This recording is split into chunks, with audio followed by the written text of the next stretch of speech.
Hello, good evening. I hope you're well. I'm here tonight again with Michael. Good evening. Hopefully that we can bring the two worlds together and connect to your loved ones or somebody's loved ones um, with you. Um, we've done our meditation, we've done our opening prayer, and we're good to go. And we're going to see where it goes. Please, by all means, if you know who we're talking about or you think you know, please comment below because it only works if you're involved, and that's really, really important. So, just um, bear with me one moment. Um,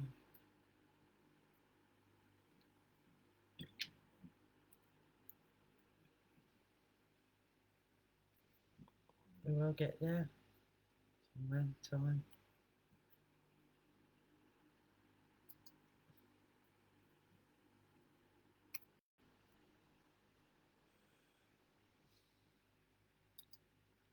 Okay, so back with you. Right.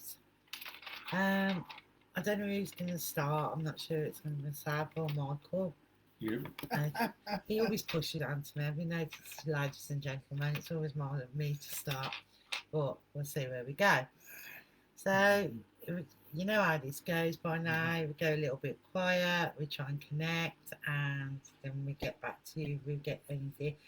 Sometimes, you know, spirit don't want to connect, they don't want to play ball. So, grin and bear with us, and let's see where we go.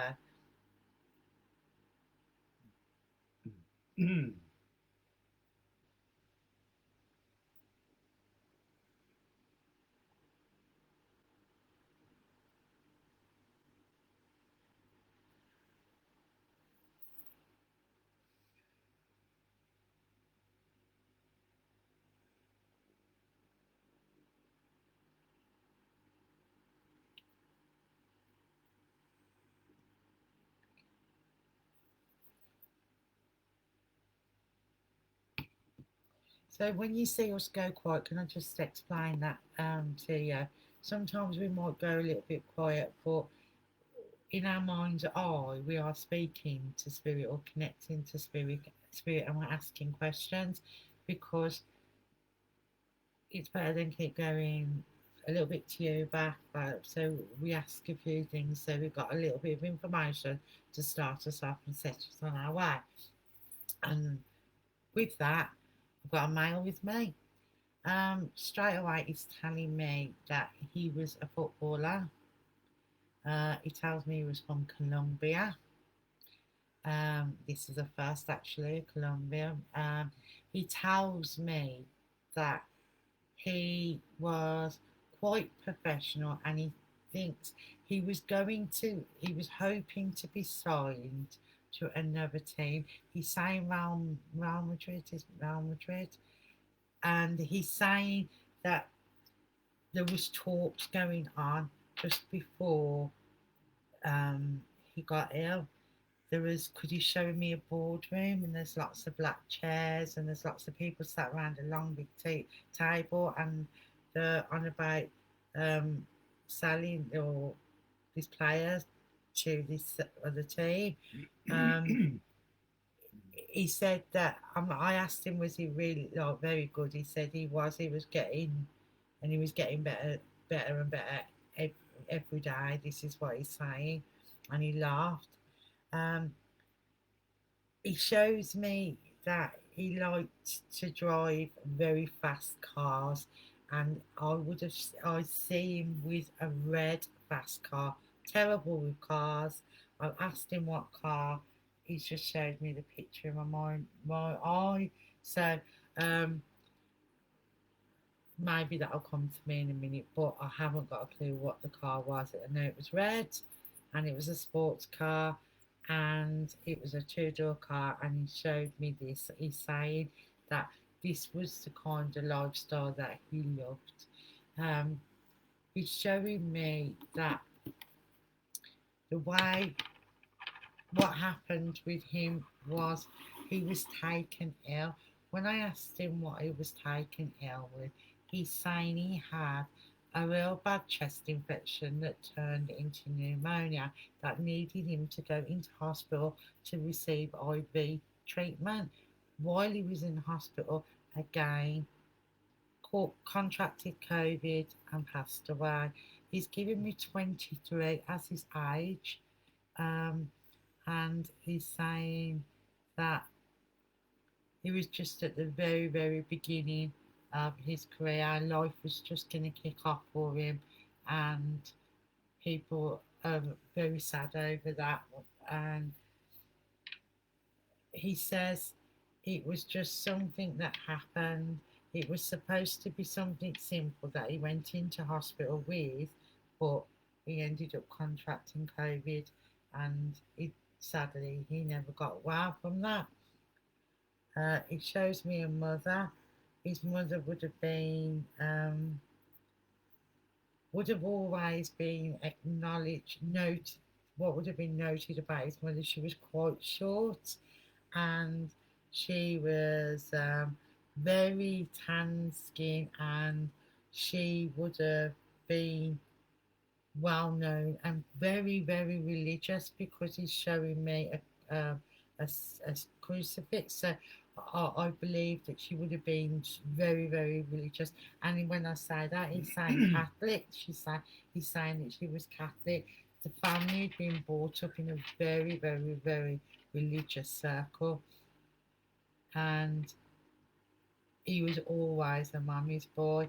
And he tells me that he would joke and pass joke with her about how short she was, and he laughs about that. And he says sometimes I would go in, and he's showing me that he would go into the kitchen door through the back door, and she would be stood doing something at the cooker or something, and he would sneak up behind her, put his arms around her waist and lift her up. That is one memory that he showed me, and he laughs and tells me they were the good times. He got very fond memories of his mum. He loved his mum. He was a proper lad, proper mummy's boy, and he doesn't make me feel that he was an only child. I believe there was another brother, and I feel a sister too. Um, but I feel that he would have been the youngest of the three, so he was the baby of the family, so it gave him, he's saying he got special attention.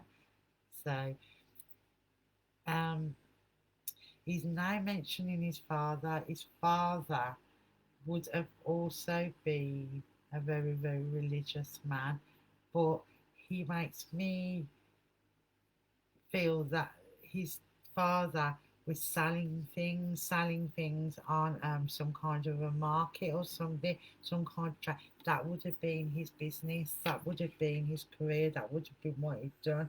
And when I ask him what did his father sell, he's showing me um, wind chimes, things like that. It would have been a lot of things that he's saying that would have been handmade, not by his father, but his father sold a lot of handmade things. So that's another thing that he wants me to take to pass on. Um, he also mentions Rico, Rico. He's spelling it out for me in my mind's eye. He's telling me to mention Rico, whether it was his name or whether it's somebody that was connected to him, then you would know. Um, he's also saying about lighting candles at lighting candles in the church in memory, and he shows me that his mother is doing that quite often at the moment. She's very, very grief stricken, and he's saying it's okay, Mama, I'm always with you. He wants her to carry on living. He wants her to see her smile, and he wants her most of all to be happy. Um,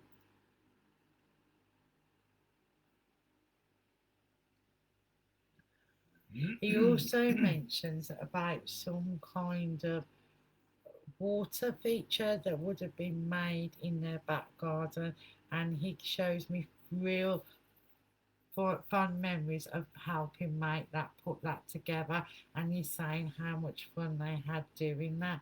I feel that was him and his father, and Mum would be planting flowers around this feature because it would have been something to do with her religion.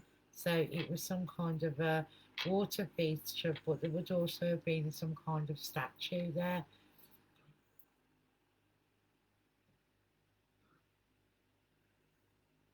He said he loved food. Um, it was really, his friends would always pass comment that how he could manage to look at how he did and eat as much as he did. He's showing me him eating lots and lots of food, um, and he likes spicy dip, salsa dip, very, very strong because he's making me taste them now. He's making me feel that I need to gasp, but he's saying the hotter the better. Um, and he's joking about that.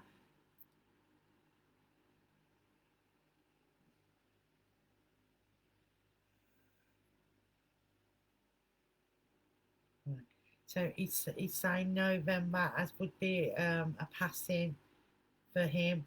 It would be in November, so it's coming up to his first anniversary of his passing. He's saying first, and he's saying um,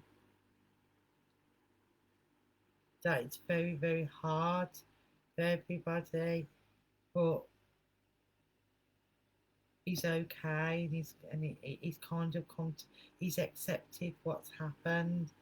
Um, it just wasn't meant to be. That's what he wants me to say. It just wasn't meant to be. But most of all, he wants me to send healing to his mum, um, and tell her that he's okay, and he, he's around her, and sometimes he gives me the feeling that she feels that she senses him there touching her hair or something, and he's saying, "Yes, it is me, Mama, and I'll always be around you, and I'll always be your baby boy." And I'm going to leave his love with you, and I'll pass you over to Michael. Hello, good evening. I'm Michael. I'm here again. My nuisance. Um, okay. Well, on this side of me here, I have a young man coming in, and he's showing me. Um,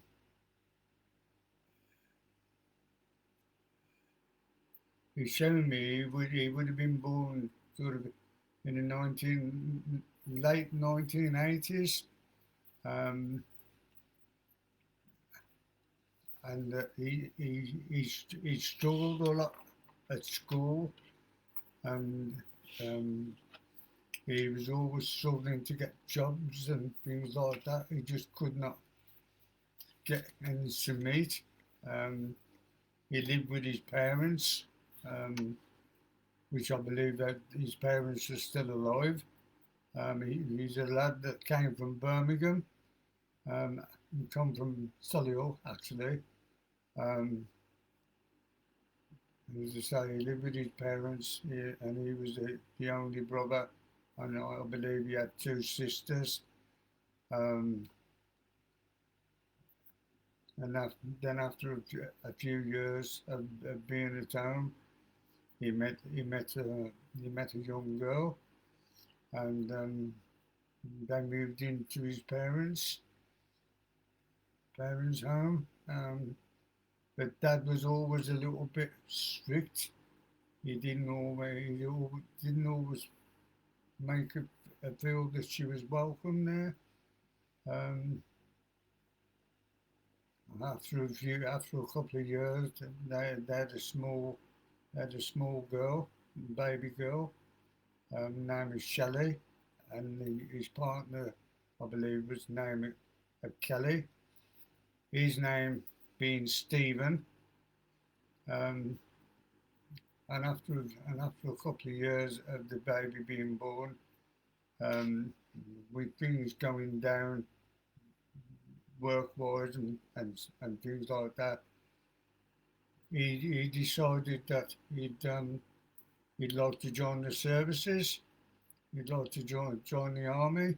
And they spoke about it, and she gave him his blessing. So with that, he went into the army. I believe he was probably the Royal Hussars or the Rifle section of the army.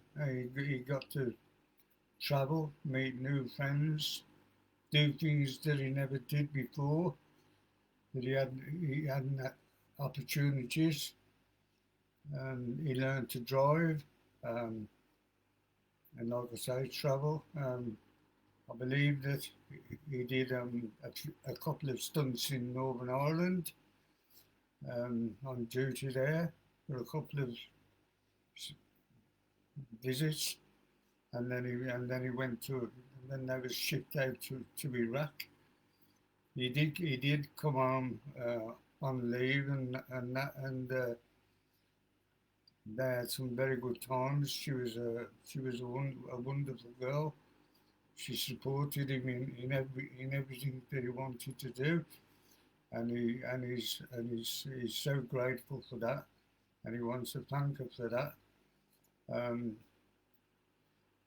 But then one year, I believe, when he was in Iraq, and they was on manoeuvres or something like that, they came across they become involved in a conflict, which lasted quite a while, and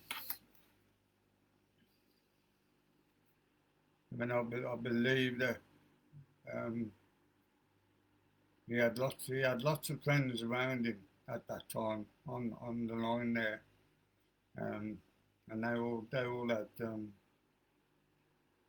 they all had special names, the Buster and the Beast and things like that, all them kind of things. What army fellas had, and I feel the way of his passing. I believe he passed when he would have been about 28 when he actually passed, and what I believe happened to him was, there was mortars and stuff like that coming over, and he shielded one of his friends, and he got shot, and it was like one shot and it was all over with it. And it happened that he took a bullet, in his helmet, and it had gone straight through his head, straight through his helmet and into his head, and killed him outright.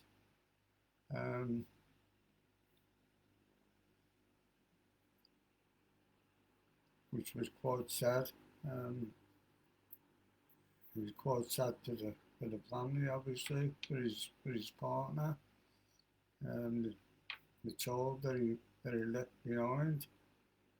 And he would have had, I feel that he would have had a state funeral, and a medal for his bravery, for stepping in the way in the way of his friend and saving his life, and probably a few others. That he was honoured with proper military services, and and I feel that his partner. But I feel that when one time when he was on leave, they spoke about getting married, but he went back, and it never came to that. It was it was all over for him, which was very sad.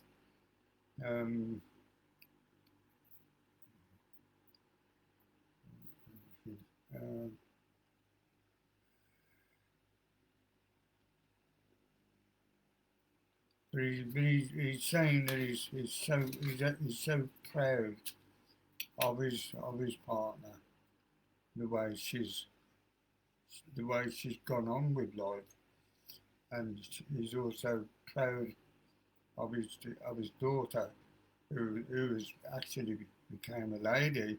Now I feel that she's actually at college now, and his partner has got a new partner, and but he says he gives his approval for that. He's got no qualms about that. He just wants to get on with the life, and he knows that she never forgets him. She's always thinking of him. Um, I believe that happened in the August on the 8th of August. And he, as I say, that happened when he was about 25, and I feel that he would be sort of in his 40s now. But it was still an early age to pass. But and I just want to. And he wants to, remembers his funeral because the song that they sang, what was it for his funeral, and it goes something like, all that I give to you is all that I have, or something like that, and that means so much to him, and he just wants to pass all his love on to everybody, his daughter, and to keep the good work up that she's doing. And with that, I just want to leave his love and blessings with the whole family, basically. Thank you, Michael. Right, so you may have seen it when Michael was speaking. I was jotting things down because sometimes spirit will talk to me, and I don't want to forget, so I'll jot things down. So the first thing that happened was a male coming, really, really, shut the lad. And the first thing he did when he come in, he started singing a Haribo song. Kids and grown-ups love them too. And he got my attention straight away. I turned and looked at him, and he said he was known as the boy that never grew up. And I said Pinocchio, and he laughed and said yes. He would have loved push bikes, and even as an adult, he says that his favourite bike would have been a BMX, and he would have drove that everywhere and wouldn't have cared what anyone thought. Even when he looked too big for it, he was quite happy on his BMX. That was the best bike for him. He had the Staffordshire Bull Terrier who would have run alongside him with no lead. He shows me this Staffordshire Bull Terrier being a tan colour. So this would have been one of his best friends. He would have absolutely idolised that dog.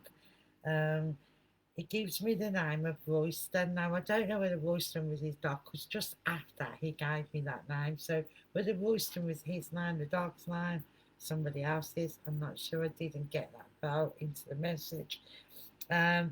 He tells me that he absolutely loved reggae music, and he said, Bob Marley, and he started singing No Woman, No Cry.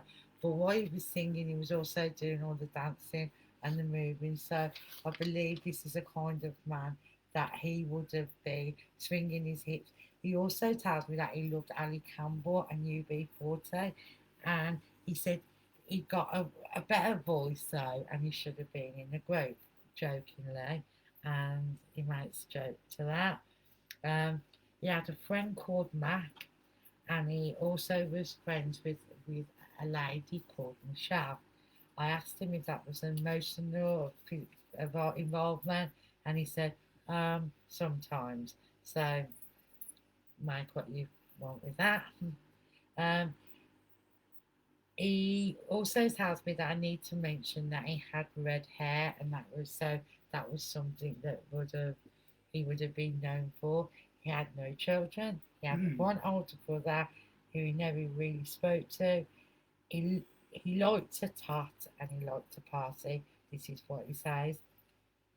He makes me feel that he had cirrhosis of the liver because he did drink an awful lot, and his drinking partners would have also been Mac and Michelle and maybe a few others, because I'm feeling myself going into a lot of social houses, sitting there drinking, music on, have that kind of atmosphere.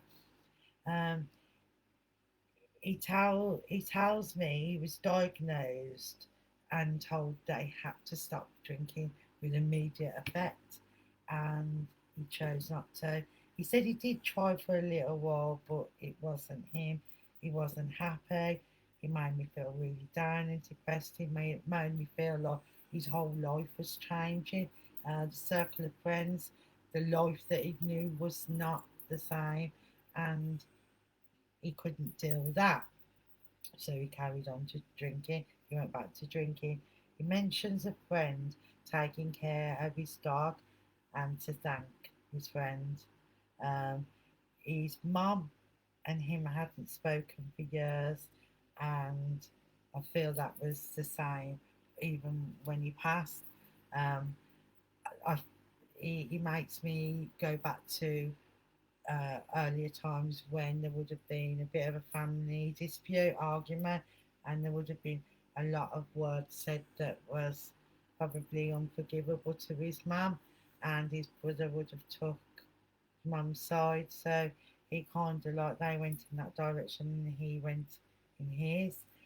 Um, I asked him about his funeral, and he told me that where he used to also go to drink, there was reggae nights. He's telling me they used to go to a reggae night, and he was well known at this pub.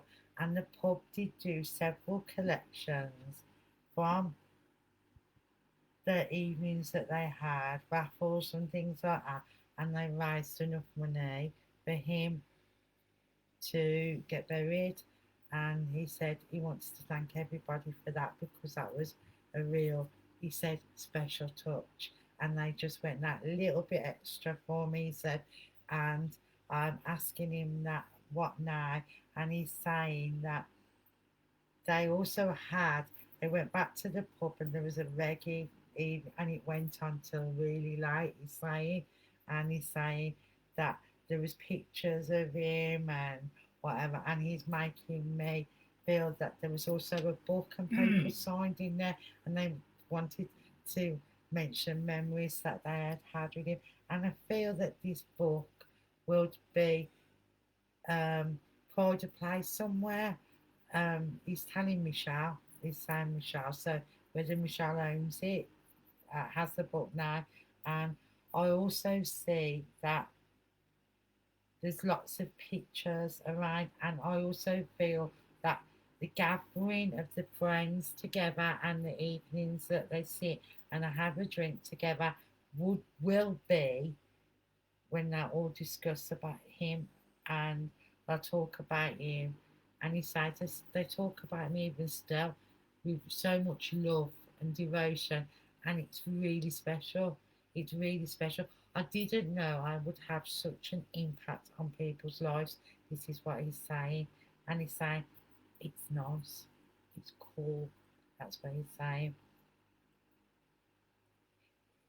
He makes me feel that certain aspects of his life wasn't the best. And I also see in the early days he may have been in children's home, um, because I'm feeling like that his behaviour was a little bit um, rocky, shall we say, and his mum would struggle with him, and he said he liked to take things that didn't belong to him, and he's sorry for that.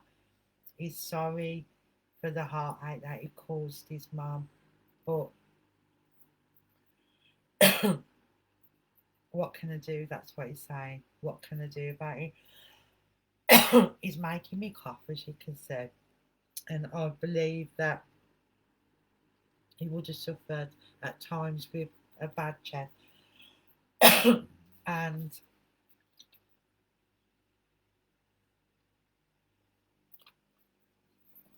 he's saying that he's making me feel very choked up. He's saying that words that were spoken on the evening after after his funeral by people that were his friends that spoke about him. He's saying they they were just amazing. The words were so special. He wants to send his love out to all his friends, to Michelle, to Matt. Um, he wants them to know that he's still dancing and he's singing again. No woman, no cry. Right, Johnny's character. I wish I could feel so jolly in this time and not, but he's singing again and he's saying that he'll never stop dancing. That's his message. That's what he wants to get over. He'll never stop dancing. He's always going to dance. And he's going, and he's doing that as he's walking away. And I'll send him away with much love. Absolutely amazing man. Beautiful spirit. And I believe he will keep dancing. And Michael, you got anything? Yeah. Again, coming in from my left side here.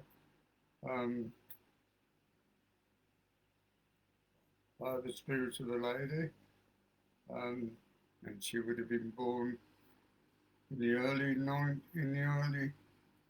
1900s, and I believe that she came from London. I feel in Brixton area with the name of Mary. And you had where they lived. It was at the side of the railway, and it was one of the slum parts of London. Whereas they was literally born with nothing. They had no washing machines, no TVs in them days. The real back-to-back houses. It was all hand washing in a shelter. Toilet down the end of the gully. And I dare say there's a few of us that have lived in them times. I mean, I can certainly remember them times myself growing up. But never mind, that's another story. Her name of Mary, and I feel that she would have been in her 80s when she passed.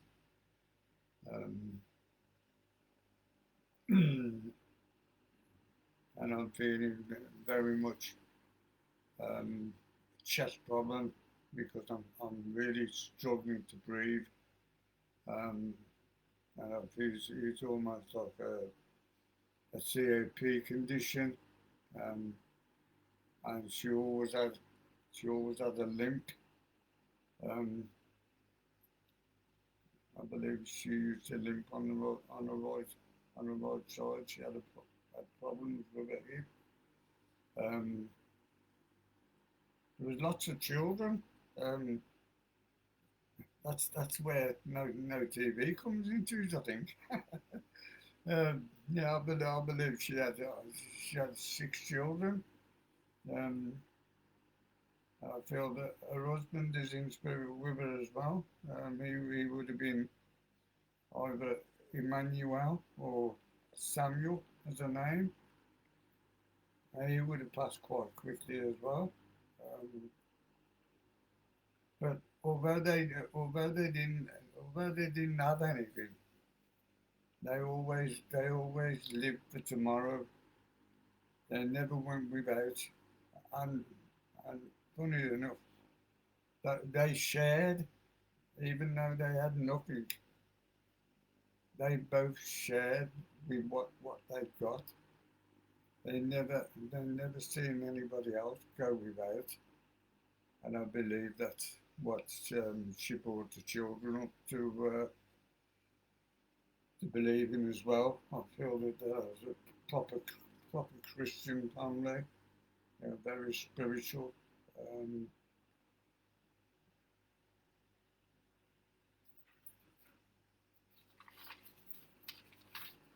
and she would have loved the little tot, and her husband would have been.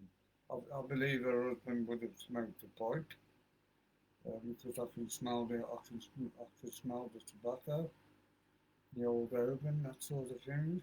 Um,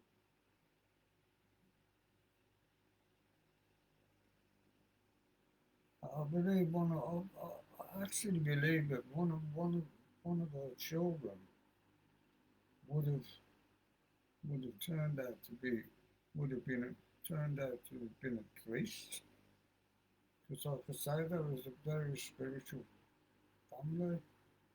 Um,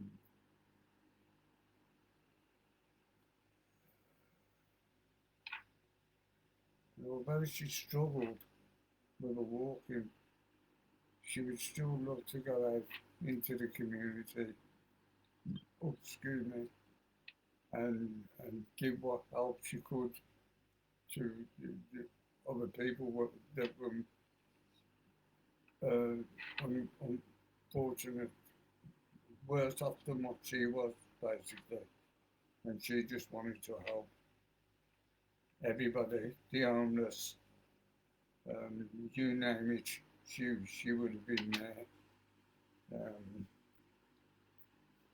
I see that there would have been lots and lots of black and white photos on the mantelpiece of them growing up. I believe that the children, they still look through these albums. But she always looked after her children, and I believe that her children are quite sort of well off now. Um, and they miss him both very much. Um, so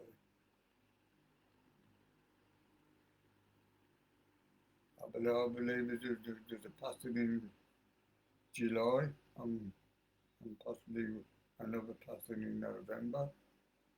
But that's when I believe that both parents passed away. Like I say, I feel with the lady it was a COP condition, and her husband, I feel it was a heart condition with him. And I think he went after she went. I do believe that she went first, but she used to love being out in the garden. She loved the colour of the roses and the daffodils and everything. She just loved to smell the fresh air and listen to the birds singing first thing in the morning.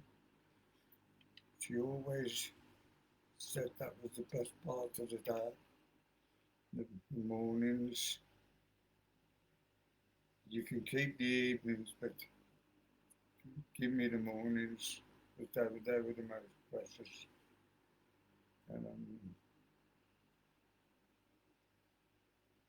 and I believe there's also there is a celebration coming up, for somebody in the family, and also a special journey.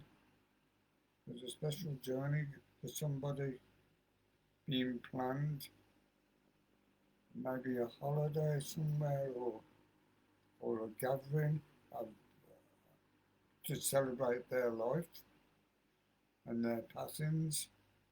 It's, like I said, it was very spiritual, so they was always well into that sort of thing. They loved the birds, all the animals on God's earth. Um, And again, I just want to leave. I just want to leave all their love with not just their children, but everybody who's listening, because I feel that they had love for everybody, anybody in the world. So I'm going to leave their blessings with you, and God bless. Right, right, so while Michael's been talking, I've connected to a lady called Rose. She loved old time dancing, that's what she tells me. She started going sometime as after her husband passed away. I think she was very, very lonely. She was feeling really vulnerable. uh, she met up with a few friends and they kept on saying, asking her to go, and she wouldn't at first. She makes me feel that she was very apprehensive about going, and eventually she did. And she said to me, I had a gentleman friend there, you know, and I smiled at her and asked her about him, and she said he was very, very, very good dancer. She said I was too old for that kind of thing. She said, but I loved to dance with him, and he kept me. He used to glide me across the floor when we were waltzing, and she said she made me feel that she liked to sparkle, so she went out and got the sparkly outfits and not the dancing outfits, but the things that would stand out and the really nice dancing shoes. And she makes me feel that I took a lot of pride in myself. I went to the hairdressers regularly.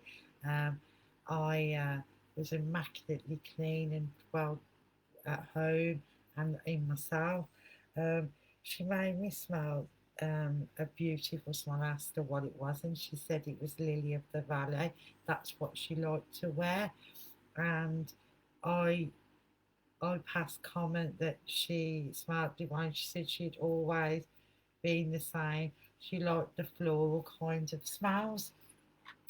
Um, she mentions Kenna, and I don't know if that was a son or whether it was a husband, but she did mention she only had one son, and he went away into the army.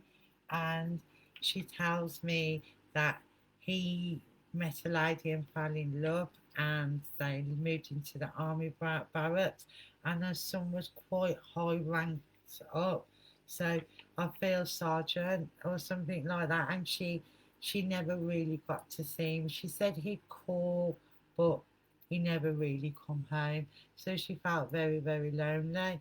I know she went and lived a good life, and she lived into 80, 82, 83.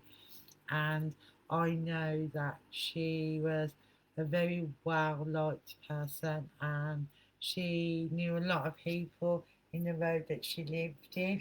And with that, she mentions Francis and Edna, and um, she said her friends become very much her family in later years, and made me feel a little bit sad with that. I feel that she was the type of person, a young person, to come home, but and to see more, and she never seen him that often, and I feel that there was a lot of miles in between them, and because of him having such a demanding job, that he couldn't get back that often to see his mum. And she wasn't the type of person to say, "Oh, son, I miss you." She just accepts that he had demands and things that he had to do, and it was just a part of life. And she makes me feel very, very sad about that. She also tells me that she also had a granddaughter that would have, her son would have video called and different things. She say, and sent cards and different things of the granddaughter. I feel like she felt that there was an emptiness there, that she couldn't. Um, there was no she wanted to have a bigger connection with the granddaughter, and she felt like there was so much that they could have or should have done together that they never ever actually got round to do it. Um, she showed me a couple of visits, and I'm feeling that I I found it very, very demanding on myself because it was such a big distance away from where I actually lived. And I feel that I never actually felt very comfortable when I was there. I always felt out of sorts. She's saying that my daughter in law made me very, very welcome, but she wouldn't let me do anything. And she's saying that wasn't me. I like to be busy. And she said, so it made me really, really homesick. Um, and she's saying, and very much so, her son was still out at work, so she spent lots of time with her daughter-in-law. And she said we was pretty much strangers. So I think that was really hard for her too. She shows me that she did a lot of reading, and I think this would have been a big pastime for her on the evening. She would have done a lot of reading, and she shows me that she would have gone in down, she would have gone borrowed the books from the library, and she would have changed the library books and come. That would have been um, a, a part of her weekly thing that she would have done. Um, she showed me some kippers in a bag, the boiled in a bag, and she's saying it wasn't really worth cooking a big dinner because there was only me, and you know, I feel. But she's saying something about they used to cook them in milk. She's saying back in earlier on we used to do them in milk or something, and she's saying that giving me as a memory. Um, I feel that her son would be a lot older now, but I do still see him as being a part of the army, um, uh, but like more working in an office type of thing, well, in his own office, and um, and I think she's saying Germany. She's saying that's what she's saying in Germany. So, and like yes, okay. And she's also saying to me that she wasn't too fond of flying, so that also created a distance between them. And she said that she always felt like she couldn't explain to him or tell him how she felt, but she wishes she had of, because then maybe he would have realised that she needed him to come home to see her more. Which she said, I wasn't one to complain, and I'm not a complainer, and I really believe that's the kind of lady she was. She would have rather stay quiet, and she didn't like conflict, she didn't like arguments, and she'd be more of a person to walk away because she didn't want to the people that were close to her were precious, and she didn't want to lose relationships, and that was always her goal, never to lose relationships because people were precious.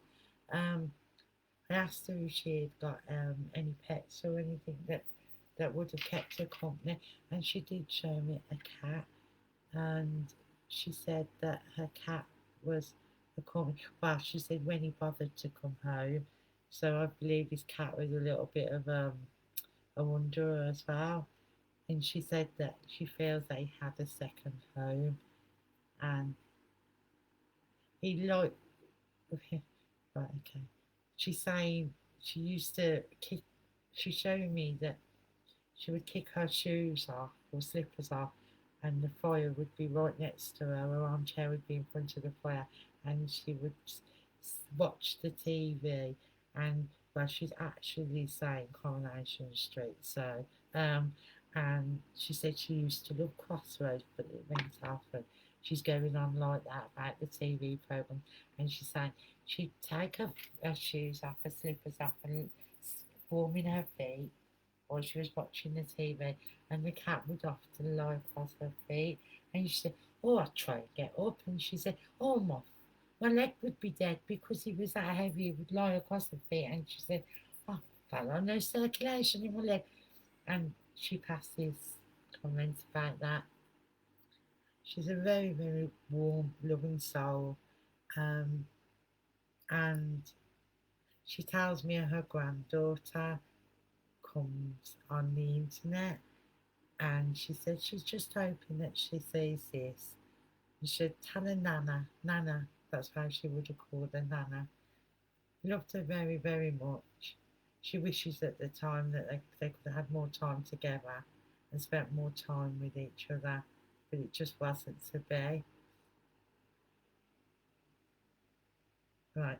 And she's telling me that the granddaughter would have a ring that would have belonged to her, and she's saying her wedding ring. I feel it's a wedding ring and an engagement ring, and it's been passed down to her granddaughter. And she's saying, you know, I couldn't have thought, there wasn't a more fitted place at all for them to be. And I think, you know, that she's so happy that she's got them. And with that, time's passing on. I'm going to leave her love with you. And I hope your granddaughter does see this. I haven't got a name for a granddaughter. Um, I hope she's got fond memories with her nana. And I hope she remembers who she is and know that she's really, really loved, and so is her dad. And I'll leave her love with you, and I'll send her on her way. And with that, I want to thank Michael for coming again, giving his time up for us to do some readings. And I want to thank you all that have watched us and keep supporting us and watching us, please. Hoping this will grow and grow and grow. And remember, even if you're on playback, replay, whatever, and you do think, oh yeah, this is for me or whatever, drop us a comment, let us know where you're from, what you connect with, and you know, I hope that we'll see you again very, very soon. And much love and light on God Michael. bless. Good And we'll evening. see you shortly. Bye bye. Right.